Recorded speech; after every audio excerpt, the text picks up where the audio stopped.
Bonjour à toutes, bonjour à tous et bienvenue dans cette nouvelle édition des Masterclass de l'excellence commerciale. Aujourd'hui, nous allons parler de la transformation du métier du manager. Est-ce que le métier du manager a encore de l'avenir? Comment est-ce que l'IA va bouleverser le quotidien des équipes? Et j'ai l'immense plaisir de recevoir Cécile Dejoux aujourd'hui. Bonjour Cécile. Bonjour, bonjour Donc à Cécile, tous, à toutes. Bonjour Roland et Gloria. vous êtes une experte du métier de management, vous êtes directrice de l'Observatoire des transformations managériales. Gloria fera votre portrait plus complet. Avant de commencer, merci à tous, vous êtes toujours aussi incroyables. Vous étiez 180 inscrits la semaine dernière pour parler de meeting, comment est-ce qu'on optimise ces meetings. Et on allait chercher les exemples des plus grands leaders, de Steve Jobs à Jeff Bezos, en passant par Sheryl Sandberg de Facebook. Et puis, on va partager également deux frameworks. Un framework, l'ABCD de l'objectif du meeting, pour avoir des priorités plus claires, et un autre framework qui s'appelle l'IDEA, IDEA, de la prise de notes, pour aider à partager les résultats d'un meeting plus largement, plus efficacement, plus succinctement. N'hésitez pas à retrouver cette masterclass sur votre chaîne de podcast préférée ou sur notre chaîne YouTube. Voilà, 5 nouvelles méthodes pour optimiser ces réunions. C'était la semaine dernière, les masterclass de l'excellence commerciale. Et donc aujourd'hui, nous sommes Incentive. Incentive, c'est une application d'accompagnement managérial. On digitalise la relation entre le manager et ses collaborateurs pour permettre aux équipes de réussir ensemble. On a le plaisir de travailler aujourd'hui dans une vingtaine de pays. La plateforme est disponible dans 9 langues pour activer des réseaux de partenaires ou des équipes internes. Voilà pour la page de publicité. Et maintenant, on a le plaisir d'accueillir notre invité. Est-ce que Gloria, tu peux nous faire le portrait de Cécile, s'il te plaît?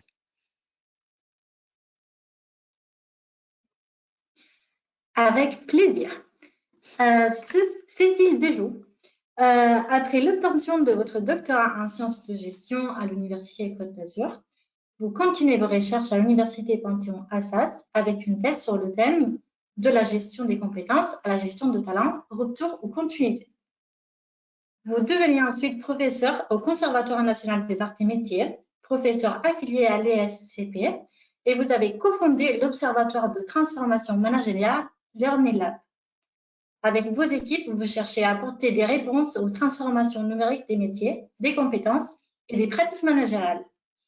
Rapidement, vous souhaitez partager votre expertise et vous créez les MOOC, en ligne disponibles gratuitement sur les sujets de management post-Covid, de l'intelligence artificielle et du leadership. Vous y faites intervenir des témoignages d'entrepreneurs, d'universités et des scientifiques reconnus. Ces cours sont suivis par plus de 420 000 personnes dans 148 pays. Vous nous faites l'honneur de votre présence et c'est un plaisir de vous accueillir aujourd'hui. Et n'hésitez pas à poser des questions à Cécile dans l'espace questions. Elle y répondra en fin d'entretien. Merci Gloria. Alors Cécile, bienvenue. Quel parcours! Quel parcours! Alors, une étude fin d'année dernière faite par l'Université de Pennsylvanie et avec OpenAI estime que 10% des tâches d'un travailleur classique seront remplacées par les possibilités de l'intelligence artificielle, et que pour 19% des travailleurs aux États-Unis, c'est 50% de l'activité qui pourrait être remplacée par l'IA. Et donc aujourd'hui, donc on voit que les choses vont vite. Jamais une technologie n'a été adoptée aussi rapidement. ChatGPT, ça a été adopté par 1 million d'utilisateurs en 5 jours. C'est beaucoup mieux que toutes les technologies précédemment. Donc tout ça s'accélère. On va essayer de décortiquer ce que ça veut dire pour les managers. Dans une masterclass précédente, on avait vu l'impact pour le métier de commercial, sa capacité à prospecter, à s'organiser, à construire un discours, à faire des présentations. Là, on va essayer de comprendre l'impact que l'intelligence artificielle peut avoir sur le métier de manager. Alors, déjà, Cécile, quels sont les métiers, à travers ton expérience, à travers le travail que tu fais avec tes clients, quels sont les métiers que tu vois, que tu pressens les plus affectés par l'intelligence artificielle, et quel type de tâches vont être remplacées? Oui, bah écoutez, en tout cas, merci Roland pour cette belle introduction. Avant de répondre à cette question, j'aimerais quand même organiser le point de départ. De quoi parle-t-on? On parle d'intelligence artificielle et c'est important qu'avant de commencer le débat, on explique concrètement ce qu'est l'intelligence artificielle. Comme ça, nous pourrons ensuite développer et aller un peu plus dans les usages et dans les métiers. Ce qu'il faut bien comprendre aujourd'hui, c'est que l'intelligence artificielle, elle est partout. Elle est partout dans vos téléphones, elle est dans vos systèmes experts, elle est dans la suite Microsoft Office pour pas faire de pub, elle est absolument dans tous les objets connectés. Et l'IA, c'est 4 choses qui sont différentes et qui nous concernent tous. D'abord, c'est du visuel. Avec de l'IA, on fait de la reconnaissance faciale ou d'objets. Donc, c'est vraiment des technologies liées à la vision.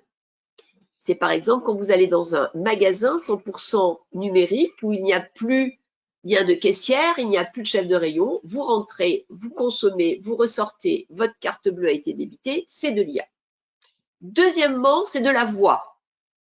C'est de la voix, c'est-à-dire qu'aujourd'hui, on est capable de faire de la traduction automatique en temps réel, quels que soient les langages. Et donc, aujourd'hui, si vous êtes sur cette réunion, vous avez la possibilité d'avoir un compte-rendu de la réunion parce qu'on a utilisé une IA qui va transcrire la voix et qui est fondée sur de la voix. Donc, la deuxième chose importante, c'est la voix. On a l'image, on a la voix. Ensuite, la troisième chose importante, c'est tout ce qui est lié aux objets. Donc, on parle des cobots, par exemple, dans un entrepôt Amazon, qui va prendre un objet, le mettre dans un colis pour qu'il soit donc livré chez le client. Mais aussi des robots plus humanoïdes qui peuvent être à la réception d'un magasin ou dans un bâtiment pour vous donner une direction ou vous dire à quel étage est votre bureau. Donc là, c'est des robots qui peuvent aussi être virtuels, on ne les voit pas, ce sont des systèmes dans les organisations qui vont mettre en relation une facture, un client qu'on appelle des RPA. Donc ça, c'est la robotique, virtuelle ou physique. Et ensuite, le quatrième pôle, après le visuel, la voix et la robotique, c'est la connaissance. Et dans la connaissance, l'IA fait en fait des choses extraordinaires puisqu'elle classe, elle trie, elle met en correspondance et elle propose, prédit, prévoit. Et là, aujourd'hui, avec ChatGPT, mais il y en a plein d'autres, hein, on a Bloom, on en a maintenant en Chine, etc.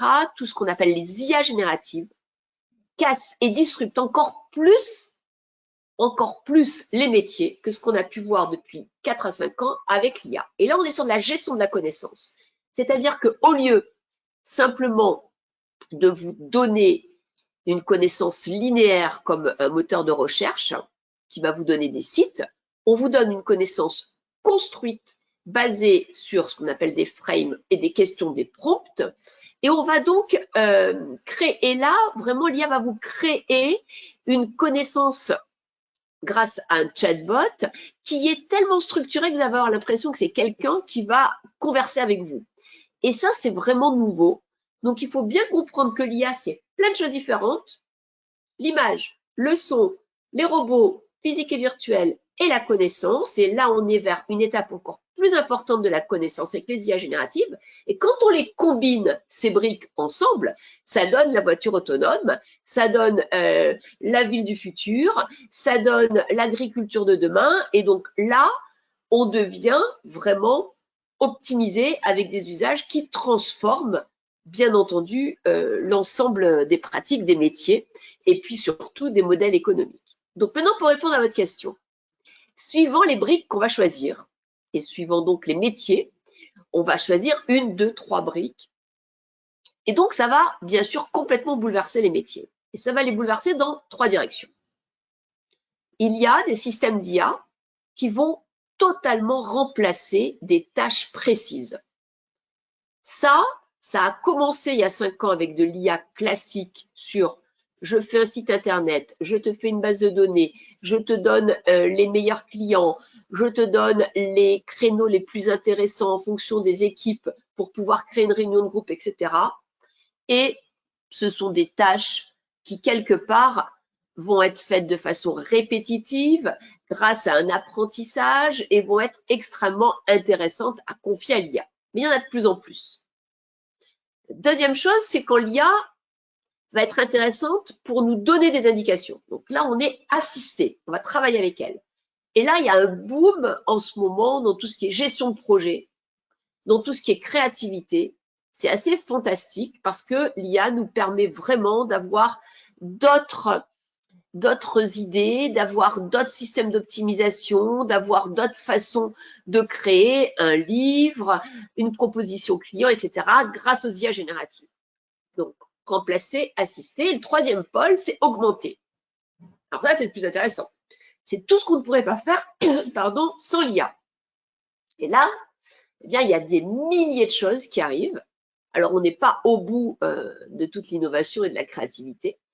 Mais aujourd'hui, prenons un exemple. Dans les usines, quand un manager classique faisait, par exemple, soit de la recherche, soit de la gestion de projet, aujourd'hui, avec de l'IA et des jumeaux numériques, il va pouvoir passer des étapes qui ne seront plus faites physiquement, mais grâce à de l'IA pluguée dans du métaverse, de la réalité virtuelle et autres, mais 100% virtuel. Et donc, on va pouvoir, grâce aux jumeaux numériques, par exemple, faire des choses et gagner du temps et avoir plus de scénarios tests que si on n'avait pas l'IA. Donc, on est totalement dans l'augmentation de nos compétences et bien sûr de notre activité. Donc, remplacer, assister, augmenter, tous les métiers sont concernés, plus ou moins.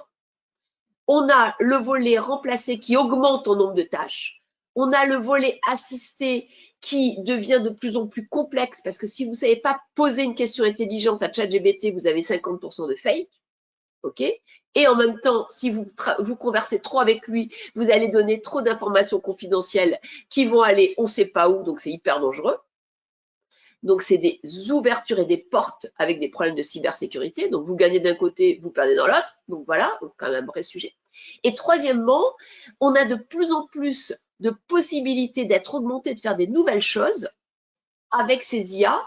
Et donc, prenons un exemple. Grâce aujourd'hui aux IA, en biologie, on a trouvé des solutions à des problèmes liés à des protéines qui n'avaient pas été résolus alors qu'ils avaient été proposés à des communautés entières d'experts et de chercheurs du monde entier. Et grâce à l'IA, eh bien, on a pu trouver par hasard, mais c'est parce qu'elle nous a aiguillés, les bonnes personnes, les bonnes solutions, et on a gagné 10 ans d'un coup. Donc, c'est extraordinaire, mais il y a de plus en plus de pièges, de plus en plus de risques. Donc, à mon avis, il faut faire trois choses. Comprendre ce que c'est, acculturer. Deuxièmement, rentrer dans le test, parce que si on ne teste pas, on ne peut pas comprendre ce type de technologie. Et troisièmement, monter en compétence sur ce que j'appelle devenir IA compatible.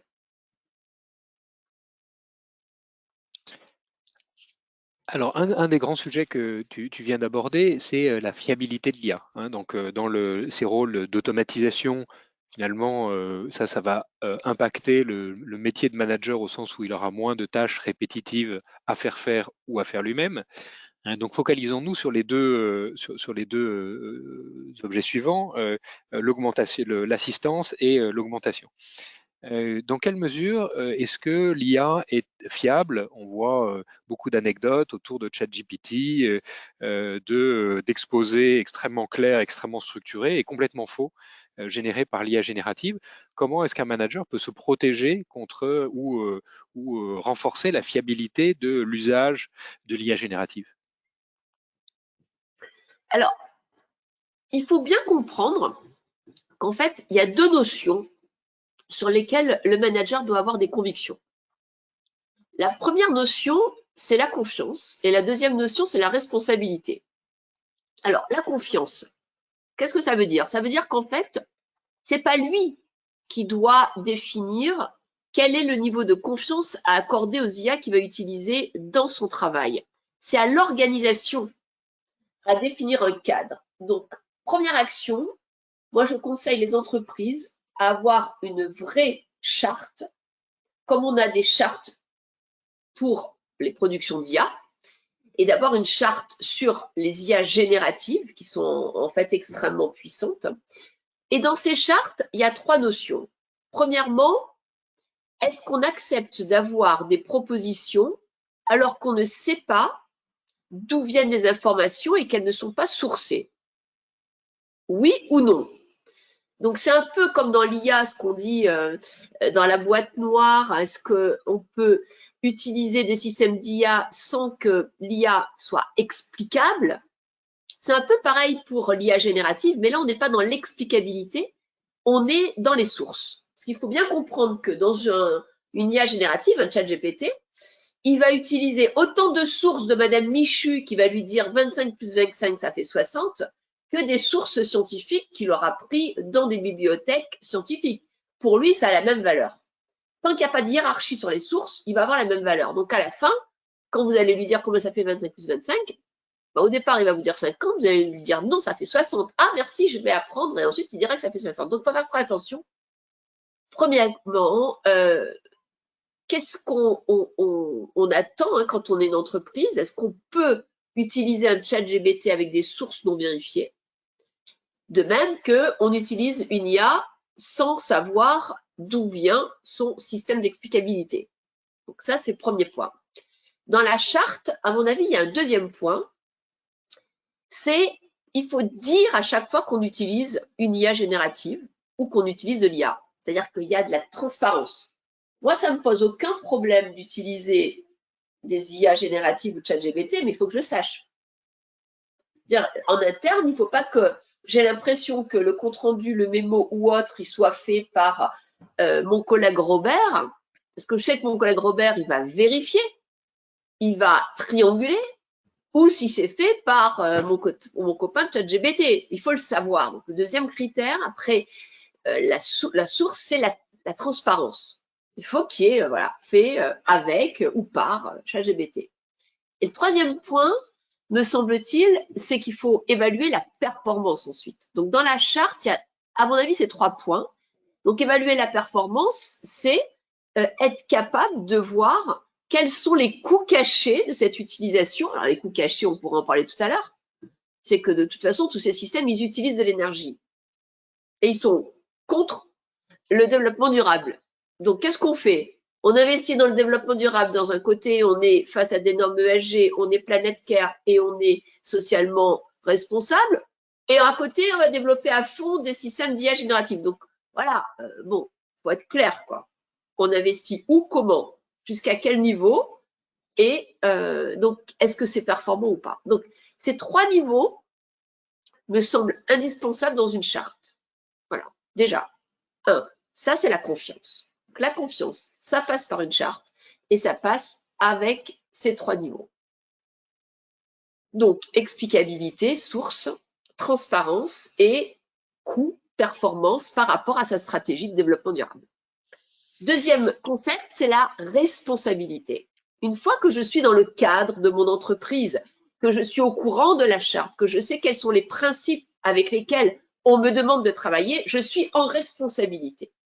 Et quand je suis en responsabilité, j'ai 3 actions. En tant que manager, 1, je dois savoir prendre des décisions. 2, je dois absolument savoir motiver les gens. Et 3, je dois développer les talents. En gros, quand on manage, c'est les 3 pôles du management. Donc, décider, oui, l'IA va me permettre, bien sûr, d'avoir plein d'opportunités pour décider différemment, plus vite et avec plus de données. Donc, bien entendu qu'il faut apprendre aux managers à l'utiliser. Motiver, alors là, il faut faire très attention, parce qu'aujourd'hui, il y a plein de systèmes qui permettent, c'est fantastique, j'ai écouté ça, je lisais un article de Mazars, ils utilisent ça, c'est fantastique, qui permettent en fait de scanner tout ce que vous faites sur votre ordinateur et l'IA est capable de vous donner une sorte de rapport de votre efficacité. Bon, bien entendu, après, c'est anonymisé et ça permet à l'entreprise de dire « Ah, mais attends, il y a trop de réunions, mais attends, il y a trop de mails, mais attends, OneNote n'est pas utilisé, etc. » Et la question est, une fois qu'on a cette optimisation grâce à l'IA, comment tu arrives à motiver les gens pour qu'ils puissent encore être engagés, moins stressés parce qu'ils se disent je suis traqué par l'IA, etc. Et aux États-Unis, c'est encore pire puisque les IA lisent à travers l'écran vos émotions et sont capables de vous donner votre niveau de stress et votre tempérament émotionnel à la minute près. Ça, c'est interdit en Europe avec les RGB. Mais bon, ok, ça existe. Donc, en termes de motivation, l'IA, elle a un rôle essentiel aussi parce qu'elle donne des indications aux managers. Et troisièmement, en termes de développement des talents, alors là, Là, c'est l'autoroute. Tous les grands systèmes aujourd'hui de talent utilisent des IA pour vous pousser du learning, vous pousser les offres internes et externes, vous pousser des parcours de carrière, vous pousser des métiers vers lesquels, avec quelques développements de compétences, vous pourriez être performant. Donc là, si vous voulez, c'est extraordinaire. Donc oui, l'IA à ces 3 niveaux, décider, motiver et développer les talents, est extrêmement positive et c'est un super stagiaire pour le manager, c'est une super aide. Voilà. Alors après, comment je fais pour l'utiliser intelligemment et quelles compétences je mobilise, c'est une autre question. Alors on a identifié quelques outils, hein, pour adresser certains des sujets que tu mentionnes. Sur le recrutement, il y a beaucoup de développements qui ont été faits autour de l'évaluation, hein, de l'assessment. Assess First est un de ces outils. Autour de la formation avec Voxy, autour de l'animation et le coaching avec Mojo, hein, qui permet d'enregistrer les discussions commerciales et puis de les transcrire et donner un certain nombre d'indications. Bien sûr, les supports processus métiers, des analyses avec OpenAI. Finalement, tous ces usages paraissent assez complexes pour un manager qui, alors les gens qui nous écoutent, on a des directeurs commerciaux, des managers. Finalement, comment est-ce que, en tant qu'entreprise, je peux engager une réflexion autour des outils à mettre en place pour optimiser le travail de mes managers et quelles sont les compétences que je dois développer progressivement au sein de mon organisation pour bien adopter toutes ces nouvelles opportunités qui arrivent sur le marché? Alors, c'est très clair. Pour moi, il y a 2 groupes de compétences indispensables pour les collaborateurs et particulièrement les managers. C'est ce que j'appelle déjà être IA compatible. Parce que c'est compliqué, hein, tout ça. Être IA compatible, c'est avoir les compétences nécessaires pour comprendre, utiliser et décider avec l'IA. Et le deuxième groupe, qui est indispensable, ce sont ce que j'appelle les compétences de centrage qui sont au cœur du management par le CARE, C-A-R-E, et qui permettent de garder un équilibre et pas aller à fond dans la techno et en fait se désengager de l'humain. Donc déjà, il y a 2 pôles. IA compatible, management par le CARE avec les compétences de centrage. Pour expliquer tout ça, j'ai fait un MOOC qui s'appelle l'IA pour tous, où il y a plus de 60 témoignages de spécialistes dans le monde entier, en Chine, au Canada, aux États-Unis, et des entreprises qui expliquent en 10 minutes un cas d'usage pour collaborateurs ou pour leur manager. Et dans ce MOOC gratuit, vous pouvez vous y inscrire sur Fun, vous avez des capsules qui expliquent comment on est IA compatible, quelles compétences et des cas d'usage, premièrement. Deuxièmement, comme c'est un sujet qui évolue, j'ai une chaîne YouTube qui s'appelle Cécile de Joux avec une playlist. Et dans cette playlist, vous avez une playlist sur les tendances et vous avez une playlist sur les cas d'usage en IA. Par exemple, la semaine passée, on diffusait le cas du directeur de l'IA à la Poste. On va avoir le cas de l'IA à la Maïf. Alors la Maïf, je m'arrête juste là-dessus, super intéressant. Ils ont créé une IA en open source. C'est-à-dire que toutes les entreprises qui le souhaitent contactent la Maïf et ils peuvent avoir les codes de cette IA. Cette IA, elle a un objectif, c'est que tous les mails qui arrivent des clients, des usagers de la Maïf, puissent être distribués à la bonne personne dans la Maïf. C'est quand même un truc génial. Donc, c'est-à-dire que si c'est une fuite sur l'eau, une demande de certificat de scolarité, un problème je sais pas moi, de voiture et autres, c'est dispatché à la bonne personne. Et donc, en fait, cette IA, elle l'a fait gagner un temps énorme, des coûts énormes, et elle s'appelle Mélusine, et elle est hyper maintenant utilisée dans plein de grands groupes, dans des PME, puisqu'elle permet d'ordonner une requête usagée à un service fonctionnel. Donc, pour moi, ce qui est important, c'est vraiment l'acculturation avec le MOOC, la chaîne YouTube, et tous les jeudis, à 12h30, il y a une nouvelle vidéo qui est sur les leaders de la transformation autour du management, de l'IA et du care management. Donc ça, Juste après les masterclass de l'excellence commerciale, le MOOC de Cécile le podcast de Cécile Dejoux sur l'IA. C'est parfait, voilà. le timing est idéal.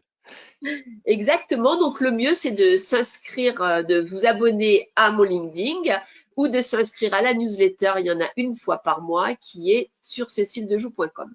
Alors maintenant, concrètement, dans les compétences pour être IA compatible, c'est très simple, il y a 4 niveaux. Premier niveau, il faut comprendre le vocabulaire parce qu'on rentre dans de nouveaux champs.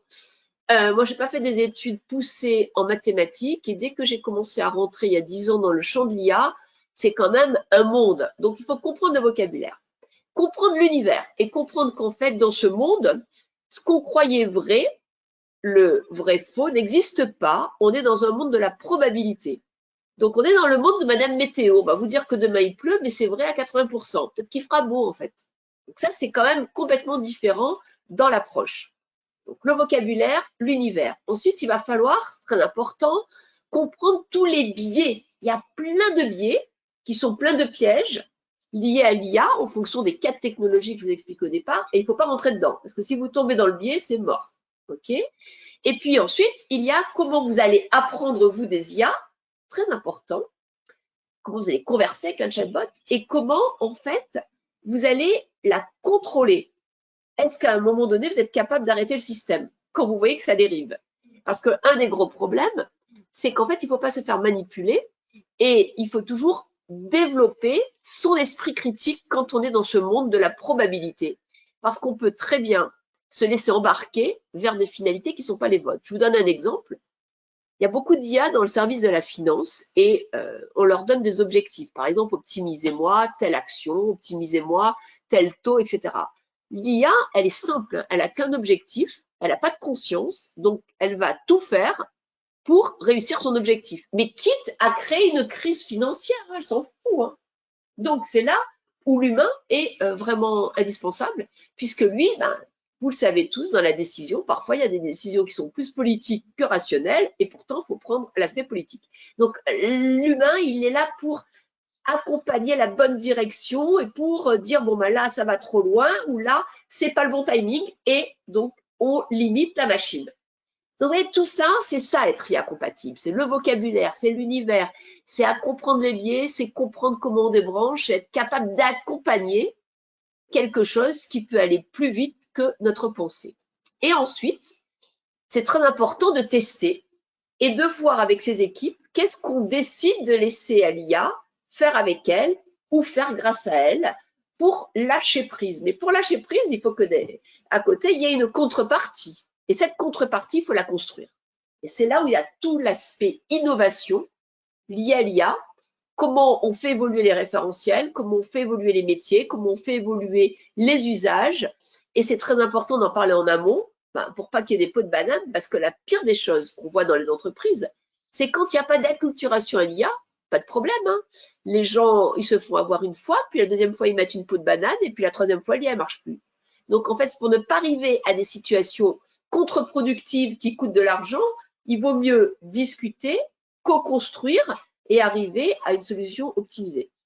Et deuxièmement, quand on a bien compris qu'est-ce que c'était être IA compatible, ça veut dire qu'on va pouvoir travailler avec tous les métiers liés à l'IA. Alors là, il y en a plein. Les data ingénieurs, les data scientists, maintenant on a les UX experts, les UX writers, enfin bref, tout c'est lié à l'agile et à la programmation. Et pour pouvoir travailler avec eux, et vous, vous êtes manager et vous leur dites, voilà, j'aimerais mettre ce logiciel qui contient de l'IA, comment on peut travailler ensemble pour que vous m'expliquiez comment il fonctionne, comment on se forme et quels sont les 3 manips qu'il faut faire et qu'il ne faut pas faire. Déjà que ça, je peux vous dire qu'il faut passer par l'étape d'avant parce qu'autrement, vous n'allez pas y arriver. C'est quand même un autre monde. Et là, l'idée, c'est que les managers, les gens des métiers puissent travailler avec des spécialistes d'IA en comprenant leurs schémas mentaux, leur mode de fonctionnement, leur vocabulaire, les risques, et en posant les bonnes questions.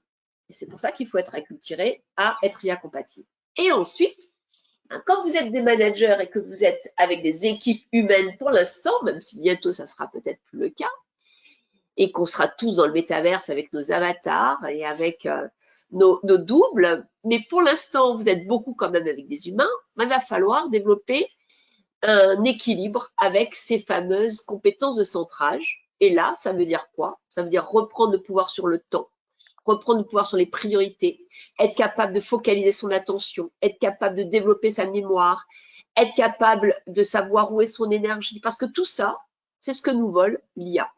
L'IA, vous le voyez bien avec votre téléphone, quand vous êtes sur un réseau social, elle veut que vous restiez le plus longtemps possible. Elle veut que vous soyez le plus en plus actif. Et elle va vous pousser plein de choses. Et donc, tout ça vous vole votre temps, votre attention et développe des maladies, développe des stress numériques, développe des façons de travailler complètement différentes. Et donc, pour pouvoir être au mieux dans votre équilibre personnel et professionnel, il faut apprendre à compenser.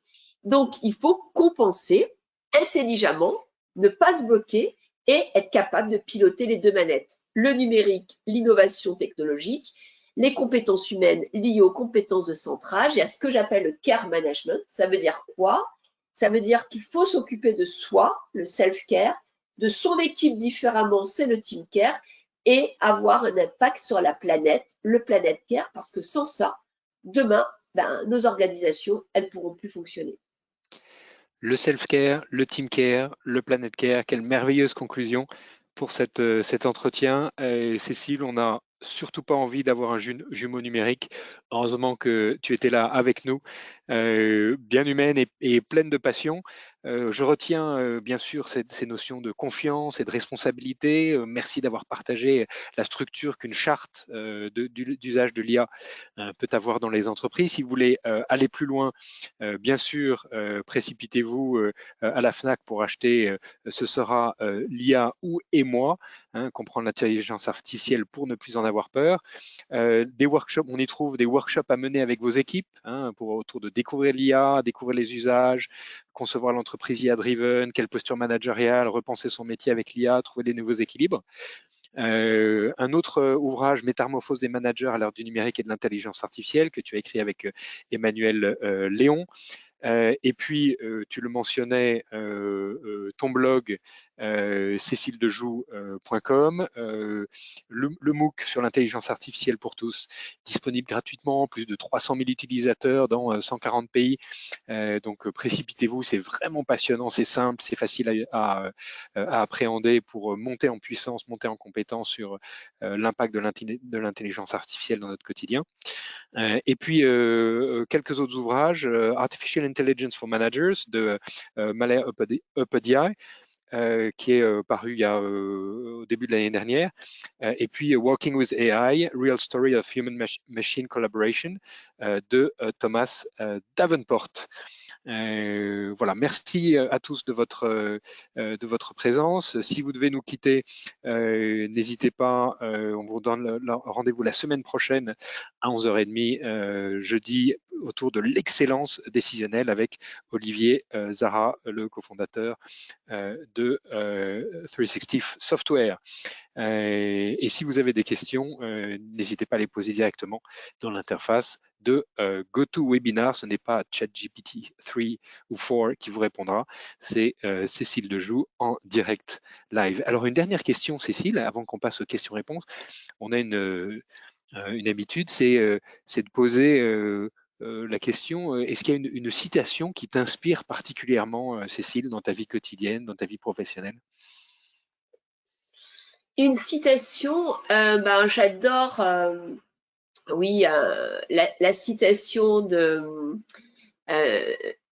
Simone Veil qui dit qu'en fait, il faut avoir peur de rien, il faut simplement apprendre et comprendre, parce que je pense que on est dans un monde où le plus grand risque qui nous attend, c'est le risque du fake news, parce qu'on va croire que l'information qui arrive grâce à la machine est vraie, et avec les IA génératives, le taux de fausses informations passe de 10 à 50%. Donc, je pense que c'est très compliqué de former à la capacité de discernement. Et pour ça, il faut continuer d'apprendre et continuer vraiment d'être toujours dans cette logique de triangulation de l'information. Donc, pour moi, vraiment, apprendre, c'est être libre. Apprendre, c'est d'être libre. Magnifique.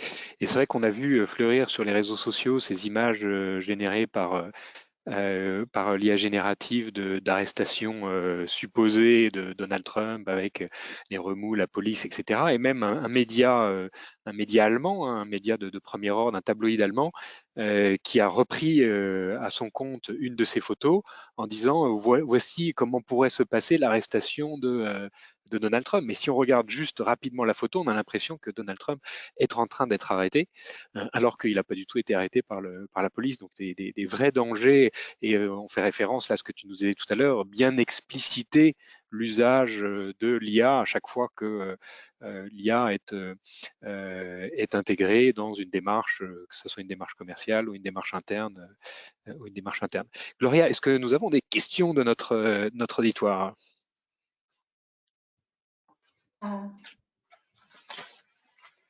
Oui, voilà, beaucoup de questions. Tout d'abord, Anne remercie pour cet éclairage pertinent et si bien illustré. Elle dit que c'était passionnant. Ensuite, les questions. Alors, question de François. Quelles tâches vont être remplacées par l'IA?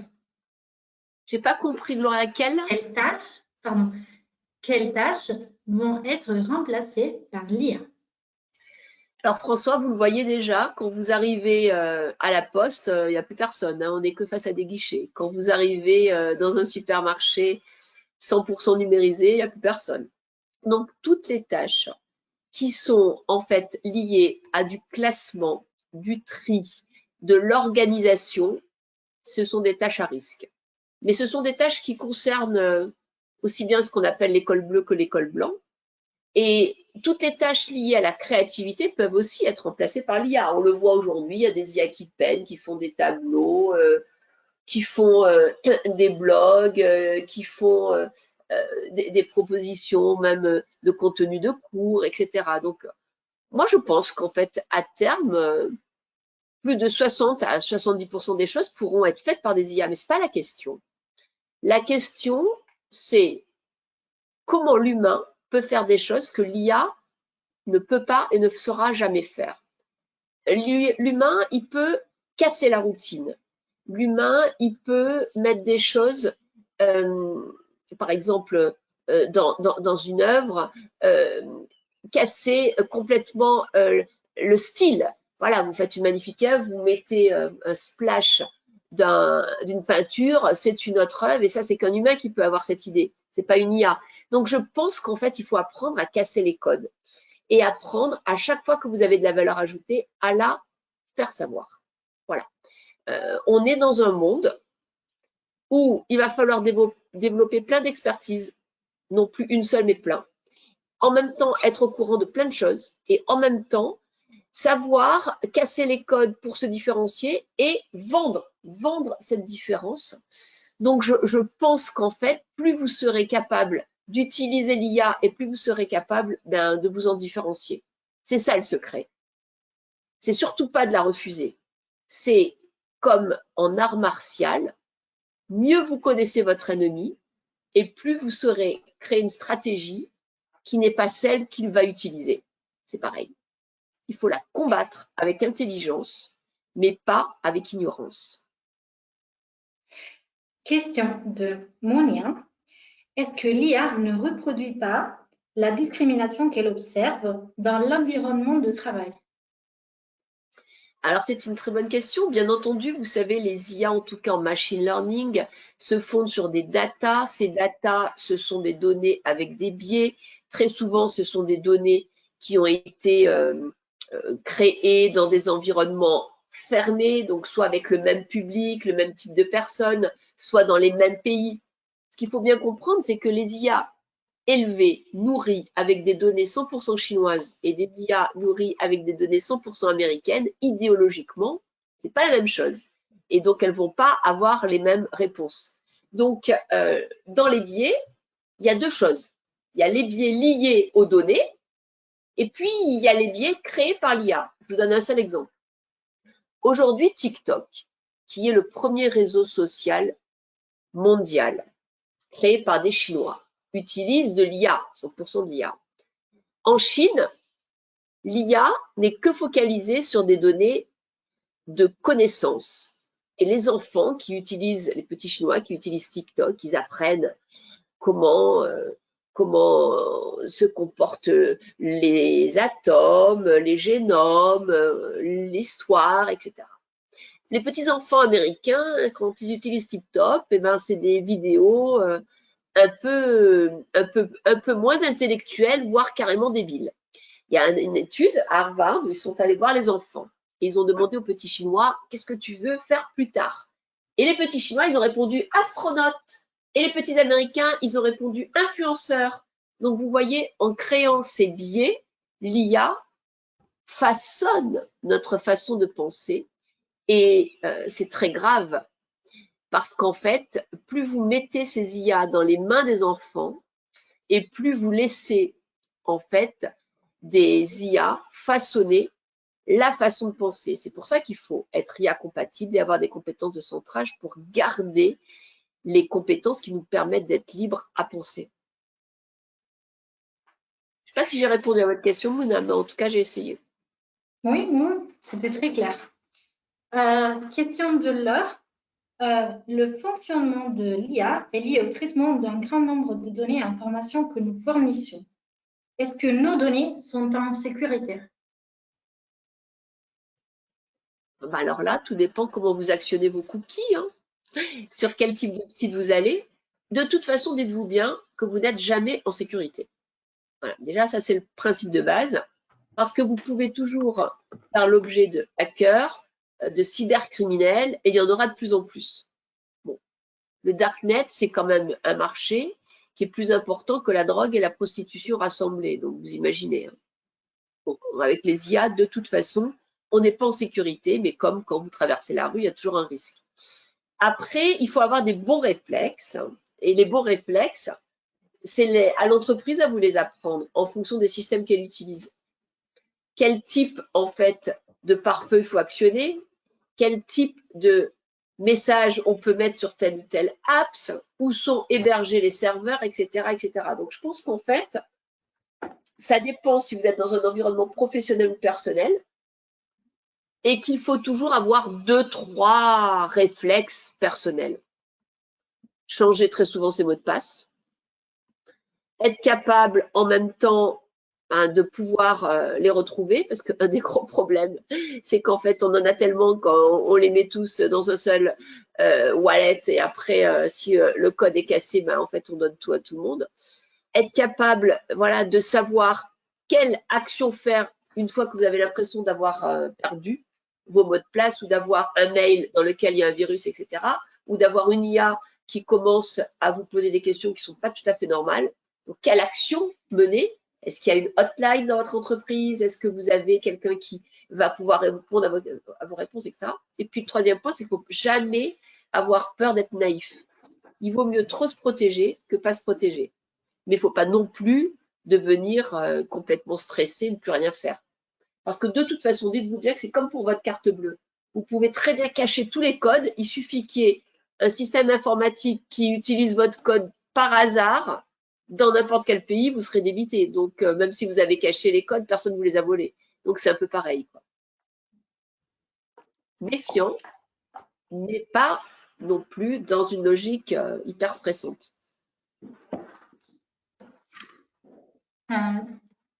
C'est fini pour les questions. Merci. Très bien. Merci, Cécile. Gloria. Merci pour cette magnifique organisation, la préparation, c'était un plaisir. Un immense merci à Roland pour la qualité des questions et l'invitation. Eh bien, écoutez, je suis ravie d'avoir pu discuter de façon virtuelle avec vous sur tous ces sujets stratégiques. Et je vous dis à bientôt sur les réseaux, dans le MOOC, sur LinkedIn et dans la newsletter. Et le prochain live, nous faisons un live par mois. Le dernier live était sur la préparation mentale des managers, celui d'avant sur le burn-out des managers. Et le prochain live, eh bien, c'est une surprise, mais je suis sûre que vous serez passionné par le sujet puisque ça sera un sujet autour de la tech. À bientôt. Merci.